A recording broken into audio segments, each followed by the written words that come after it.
CCC leader Nelson Chamisa has denied claims that he is engaged in talks with President Emmerson Mnangagwa to form a government of national unity, ZANU. Last week, President Emmerson Mnangagwa's spokesperson George Sharamba claimed that Chamisa was behind the proposal by the Zimbabwe heads of Christian denominations, ZANU, to suspend elections for 7 years and pave the way for the formation of a coalition government. But speaking to reporters on Sunday on the sidelines of the Workers' Day celebrations, which were held in Zimbabwe in Harare, Chamisa said, "I am not engaged with Mnangagwa on any dialogue regarding a government structure. The only dialogue and pact I have called for is the pre-election pact that must be done. I also disagreed with the proposal by the churches to have a sabbatical on elections and said we only need a sabbatical on election violence." CCC deputy spokesperson Gift Siziba on Monday, 2 May told Newsday that Chamisa was open to dialogue with Mnangagwa, but on electoral reforms and not to form a ZANU. Said Siziba, "We need a national dialogue with political parties on the pre-election pact and electoral reforms so that we put an end to the cycle of contested elections. We don't want violence in the next elections, and we don't need the abuse of state institutions at all.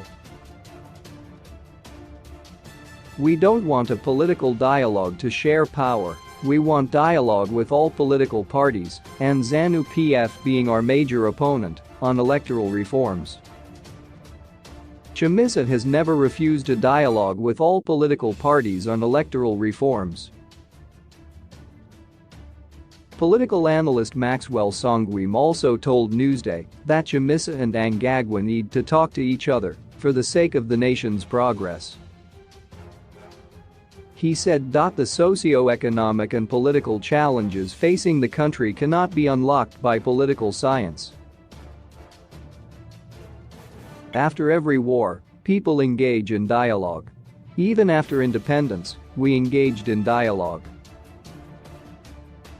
Zimbabwe needs dialogue. If President Mnangagwa and Chamisa care about Zimbabwe, they should be able to talk to each other.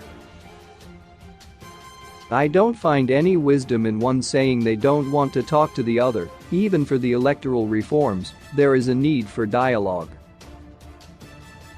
After all, we are all Zimbabweans." Another political analyst Sidix Murudzikwa said without dialogue between Chamisa and Mnangagwa, the country will not move forward. Said Murudzikwa, "Chamisa is not refusing to engage in dialogue, but he is refusing the terms of reference for the dialogue. He is simply saying that President Mnangagwa is part of the problem and cannot be part of the solution and cannot be the convener of the dialogue.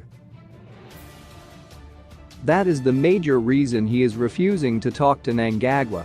If there is no dialogue, we are going to continue to see the same problems."